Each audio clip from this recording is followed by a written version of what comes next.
अभी जो आप देख रहे हैं यह सड़क कोई मामूली सड़क नहीं है, बल्कि यह पूर्वोत्तर का एक महत्वपूर्ण सड़क मार्ग है जो भारत बांग्लादेश की सरहद यानी फुलवाड़ी बॉर्डर तक जाती है। आज हम आपको इसी बॉर्डर से जुड़ी कुछ दिलचस्प कहानी बताने वाले हैं। हम ले चलेंगे भारत बांग्लादेश के जीरो लाइन पर। हम आपको मिलाएंगे बांग्लादेश से आए एक परिवार से और बॉर्डर पर तैनात दोनों देश के सुरक्षा प्रहरियों से भी। क्या आपने कभी सोचा है कि भारत का पूर्वोत्तर इलाका क्यों इतना महत्वपूर्ण है? आज तक कितने लोग जानते हैं कि सिलीगुड़ी कॉरिडोर को चिकन नेक क्यों कहते हैं? बड़ी बात, क्या आप जानते हैं 1971 के ऐतिहासिक युद्ध में भारतीय सेना ने इस इलाके से बांग्लादेश को आजाद कराने में क्या भूमिका निभाई थी? आज का यह वीडियो भारत बांग्लादेश की सीमा पर एक ऐसे ही बॉर्डर की कहानी है, कहानी फुलवाड़ी इंटरनेशनल बॉर्डर की, जहां सियासत है, सेना है और व्यापार का त्रिकोण भी है। कहानी है 1971 के युद्ध से लेकर आज तक की।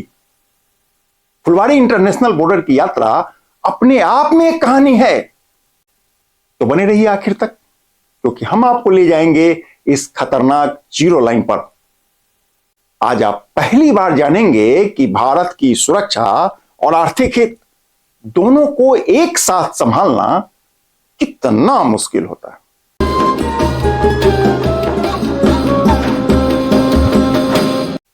अंजुमन में आपका स्वागत है। नमस्कार, मैं हूं कौशलेंद्र झा।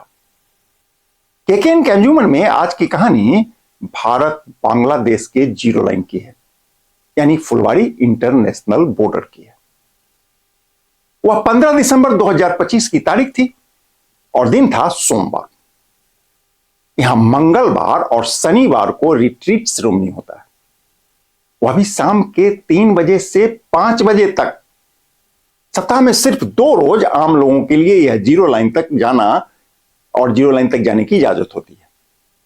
हम यहां सोमवार की सुबह करीब 9:30 बजे पहुंचे थे। हमारे लिए जीरो लाइन तक पहुंचना बिल्कुल ही संभव नहीं था, लेकिन बीएसएफ के अधिकारी ने हमारे आग्रह पर सोमवार की सुबह बहुत ही विशेष परिस्थिति में बॉर्डर का गेट हमारे लिए खोल दिया। किस्मत अच्छी थी और हम जीरो लाइन तक पहुंच गए। जब हम जीरो लाइन पर पहुंचे तो वहां बांग्लादेश के एक उच्च पदस्थ अधिकारी अपने पूरे परिवार के साथ बांग्लादेश की ओर से जीरो लाइन तक आए थे। हम इतने करीब थे कि बातचीत करने लगे। उन्होंने हमारा बहुत ही गर्मजोशी के साथ स्वागत किया। उनके मुंह से पहला अल्फाज निकला, भारत बांग्लादेश भाई भाई। सुनकर अच्छा लगा। हालांकि इस दौरान हम दोनों अपने अपने देश की सीमा के भीतर ही खड़ा रहे, क्योंकि जीरो लाइन को क्रॉस करना उचित नहीं था। बातचीत हुई। हम इतने करीब थे कि तस्वीरों में देखकर आपको लगेगा कि हम दोनों एक साथ ही खड़ा हैं। हालांकि बीच में सरहद की एक पतली लकीर थी जो हम दोनों को एक दूसरे से अलग कर रही थी। दोनों देश का बॉर्डर गार्ड पूरी मुस्तैदी से अपना ड्यूटी निभा रहा था। फुलवाड़ी बॉर्डर भारत के पश्चिम बंगाल राज्य के जलपाईगुड़ी जिले का हिस्सा है। यह सिलीगुड़ी से केवल 7 किलोमीटर की दूरी पर स्थित है। बांग्लादेश की ओर से इस बॉर्डर के ठीक सामने बांग्ला बंधा नाम का एक महत्वपूर्ण स्थान है जो बांग्लादेश के पंचगढ़ जिले में आता है। यह बॉर्डर सिलीगुड़ी कॉरिडोर का एक महत्वपूर्ण हिस्सा है। सिलीगुड़ी कॉरिडोर 22 किलोमीटर चौड़ा और 60 किलोमीटर लंबा है। इन्हीं कारणों से इसको चिकन नेक कहा जाता है। यह कॉरिडोर भारत को पूर्वोत्तर राज्यों से जोड़ने का एकमात्र सड़क मार्ग है। सामरिक दृष्टि से यह बेहद संवेदनशील इलाका माना जाता है। कहते हैं कि भारत और बांग्लादेश की यह सीमा 1947 के विभाजन के समय से ही मौजूद है। भारत के विभाजन के समय रेड क्लिफ ने बंगाल को बांटकर पूर्वी पाकिस्तान बनाया था। वही पूर्वी पाकिस्तान 1971 के बाद बांग्लादेश बना। इधर यानी जलपाईगुड़ी का इलाका जहां फुलवाड़ी बॉर्डर है, यह भारत का हिस्सा रह गया, जबकि इसके ठीक सामने रंगपुर का इलाका बांग्लादेश में चला गया। यहां आपको बता दें कि शुरुआती वर्षों में फुलवारी बॉर्डर को बंद करके रखा जाता था। वर्ष 1997 में नेपाल बांग्लादेश व्यापार के लिए इस बॉर्डर को पहली बार खोला गया। मतलब बॉर्डर क्रॉसिंग की शुरुआत 1997 के सितंबर महीने से शुरू हुई। वर्तमान में यह तीन देशों को आपस में जोड़ने का एक महत्वपूर्ण मार्ग बन गया है। कहते हैं कि बाद के दिनों में भारत बांग्लादेश व्यापार को बढ़ावा देने के लिए वर्ष 2004 में फुलवारी बॉर्डर को ट्राईपोर्ट और लैंड कस्टम स्टेशन यानी LCS के रूप में नोटिफाई कर दिया गया। इसके बाद 23 अक्टूबर 2010 को भारत बांग्लादेश के बीच मैट्रिनिटी ट्रीटी पर साइन हुआ और इसके बाद 22 जनवरी 2011 को भारत के तत्कालीन वित्त मंत्री प्रणब मुखर्जी और बांग्लादेश के तत्कालीन कृषि मंत्री मातिया चौधरी ने संयुक्त रूप से फुलवारी बांधा सड़क बॉर्डर क्रॉसिंग का उद्घाटन किया। तब से फुलवारी बॉर्डर भारत बांग्लादेश के बीच व्यापार का मुख्य मार्ग बना हुआ है। भारत की ओर से सामान ढुलवाने वाले ट्रक और बांग्लादेश की ओर से आने वाले व्यापारिक माल दोनों को बॉर्डर के गोदाम में उतार चढ़ाव करने की सुविधा भी यहां उपलब्ध है। इमिग्रेशन चेक पोस्ट बनना अभी भी लेकिन बाकी था। यह बना वर्ष 2016। दोनों देशों के बीच व्यापार को आगे बढ़ाने के लिए फरवरी 2016 में बांग्ला बंधा फुलवारी इमिग्रेशन चेक पोस्ट का उद्घाटन किया गया। इससे लोगों की आवाजाही और व्यापार दोनों को आधुनिक प्लेटफॉर्म मिल गया। फुलवारी का इंटरनेशनल बॉर्डर सामरिक रूप से बहुत ही महत्वपूर्ण बॉर्डर है। कहते हैं कि फुलवारी बॉर्डर सिर्फ व्यापार का मार्ग नहीं है, यह भारत की भू राजनीतिक सुरक्षा का एक महत्वपूर्ण हिस्सा भी है। यह बॉर्डर तीन देशों की सीमा को आपस में जोड़ने का काम करता है।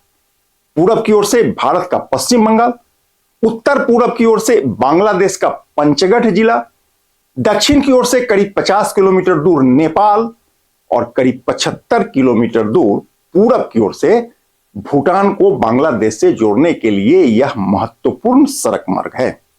सिलीगुड़ी कॉरिडोर, जिसको चिकन नेक कहा जाता है, भारत के लिए बहुत ही महत्वपूर्ण और संवेदनशील इलाका है। यह भूमि का एक पतला टुकड़ा है जो असम, मेघालय, मणिपुर, मिजोरम, नागालैंड और त्रिपुरा जैसे पूर्वोत्तर के राज्यों को भारत के मुख्य भूमि से जोड़ता है।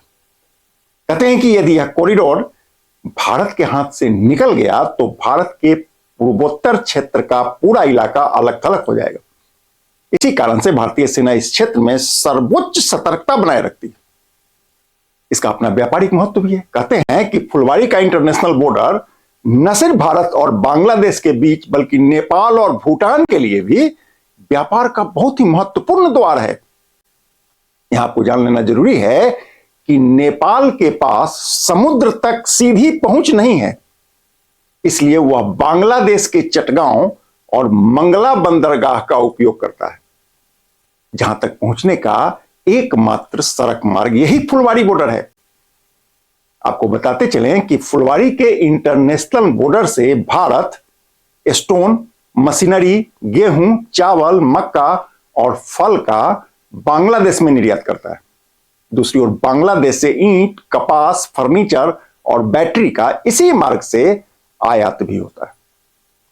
मतलब फुलवारी का यह इंटरनेशनल बॉर्डर व्यापारिक कारणों से भी बहुत ही महत्वपूर्ण है।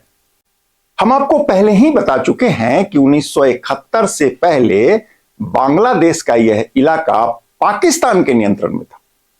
इसको पूर्वी पाकिस्तान कहा जाता था।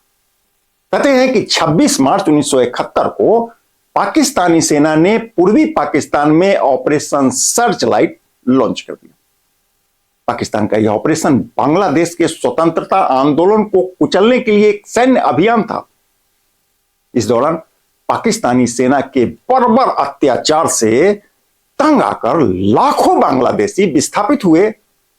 इसका नतीजा यह हुआ कि करीब 1 करोड़ या इससे भी अधिक बांग्लादेशी भारत में, विशेष करके पश्चिम बंगाल में शरणार्थी बनकर रहने लगे। इससे भारत के सिलीगुड़ी कॉरिडोर की सुरक्षा खतरे में पड़ गई। अमेरिका समेत पश्चिम के तमाम देश भारत की इस समस्या से आंख मूंद कर चुपचाप बैठा हुआ था। थक हारकर भारत ने सैनिक हस्तक्षेप करने का निर्णय ले लिया। भारतीय सेना के उच्च कमांड ने लक्ष्य तय किया और इसके बाद 27 पर्वत डिवीजन जो सिलीगुड़ी कॉरिडोर की सुरक्षा के लिए तैनात थी, 33 कोर बोगरा डिवीजन के साथ मिलकर सैनिक कार्रवाई करने की गुपचुप तरीके से तैयारी शुरू कर दी। भारत की सेना को अच्छे से मालूम था कि उसको 2 मोर्चा पर एक साथ युद्ध लड़ना होगा। पूरब पाकिस्तान के साथ पश्चिम पाकिस्तान या मुख्य पाकिस्तान के बॉर्डर पर भी सैनिक झड़प होना तय था। युद्ध शुरू होने के बाद चीन के बॉर्डर से भी खतरा बढ़ने की संभावना थी। मतलब एक ओर जहां पाकिस्तान से सीधा खतरा था, वहीं चीन से संभावित हस्तक्षेप का भी खतरा था। भारत की सेना ने सभी खतरों को देखते हुए 3 दिसंबर 1971 को ऑपरेशन कैक्टस लिली लॉन्च कर दिया। यह सैनिक कार्रवाई मात्र 13 दिनों तक चला। भारत की सेना ने पूर्वी पाकिस्तान में पाकिस्तानी सेना को चारों ओर से घेर लिया। इसका नतीजा यह हुआ कि 16 दिसंबर 1971 को पाकिस्तानी सेना के commander lieutenant general Amir Abdullah Khan Niazi भारतीय सेना के सामने इंस्ट्रूमेंट ऑफ सरेंडर पर हस्ताक्षर करने को विवश हो गए। इसके बाद पाकिस्तान के करीब 93,000 सैनिक एक साथ भारतीय सेना के सामने आत्मसमर्पण कर दिया। ढाका में हुआ यह समर्पण बांग्लादेश की आजादी का प्रतीक था। इसके बाद ही बांग्लादेश एक नया और स्वतंत्र राष्ट्र बना। कहते हैं कि इस युद्ध के दौरान फुलवारी बॉर्डर सामरिक दृष्टि से भारत के लिए सबसे महत्वपूर्ण मार्ग बन गई थी। आपको जानकर हैरानी होगी कि 1971 के युद्ध में भारत ने पूर्वी पाकिस्तान के लगभग पूरे इलाके को अपने नियंत्रण में ले लिया था, मतलब जीत लिया था। लेकिन युद्ध समाप्त होने के बाद भारत की सरकार ने एक असाधारण निर्णय लिया और जीती हुई भूमि स्वतंत्र हो चुके बांग्लादेश को वापस कर दिया। यह भारतीय नीति का एक जबरदस्त नैतिक पहलू था, जो शायद ही विश्व के इतिहास में अंतरराष्ट्रीय संबंधों का कोई दूसरा उदाहरण हो। आज का फुलवारी बॉर्डर केवल एक पुरानी सीमा नहीं है, यह एक आधुनिक इंटीग्रेटेड चेक पोस्ट है। आज फुलवारी बॉर्डर पर माल ढुलाई को कानूनी अनुमति देने के लिए कस्टम क्लियरेंस की सुविधा भी उपलब्ध है। लोगों की आवाजाही के लिए इमिग्रेशन चेक पोस्ट उपलब्ध है। वस्तुओं के लिए विशाल गोदाम उपलब्ध है। सामान का वजन करने के लिए तुलना पुल उपलब्ध है। इसके अतिरिक्त फुलवारी बॉर्डर पर एक साथ 150 ट्रकों की पार्किंग सुविधा, एक्सरे स्कैनर और फॉरेक्स काउंटर भी यहां काम करता है। यहां आपको बता दें कि फुलवारी बॉर्डर पर कस्टम की प्रक्रिया बहुत ही जटिल है। आयात निर्यात के लिए यहां सभी जरूरी दस्तावेजों की पूरी मुस्तैदी के साथ जांच की जाती है। आपको मालूम है कि इस समय भारत और बांग्लादेश के बीच का संबंध चुनौतीपूर्ण दौर से गुजर रहा है। बांग्लादेश में हालिया अशांति के बाद फुलवारी बॉर्डर से व्यापार के कार्य में बहुत कमी आ गई है। हालांकि इसके जल्दी ही सामान्य होने की अब उम्मीद की जा रही है। अंत में आपको बताते चलें कि फुलवारी बॉर्डर सिर्फ एक सीमा नहीं है, यह भारत और बांग्लादेश के 50 वर्षों के रिश्तों की कहानी है। 1971 के युद्ध से लेकर आज के दिन तक यह बॉर्डर भारतीय सुरक्षा, अर्थव्यवस्था और क्षेत्रीय सहयोग का प्रतीक रहा है। यह बॉर्डर हमें याद दिलाता है कि सुरक्षा और व्यापार दोनों को एक साथ चलाना बहुत जरूरी होता है। कहते हैं कि भारत का पूर्वोत्तर यानी सिलीगुड़ी कॉरिडोर और फुलवारी इंटरनेशनल बॉर्डर भारत के भूगोल का हृदय है। अगली बार जब आप सिलीगुड़ी के बारे में सुने तो याद रखें, यह सिर्फ एक शहर नहीं है, बल्कि यह भारत के रणनीति की एक महत्वपूर्ण धड़कन है। यहाँ पे घूमने आए हैं, कांचनजंगा देखने आए हैं और धन्यवाद पूरी रिपोर्ट देखने के लिए।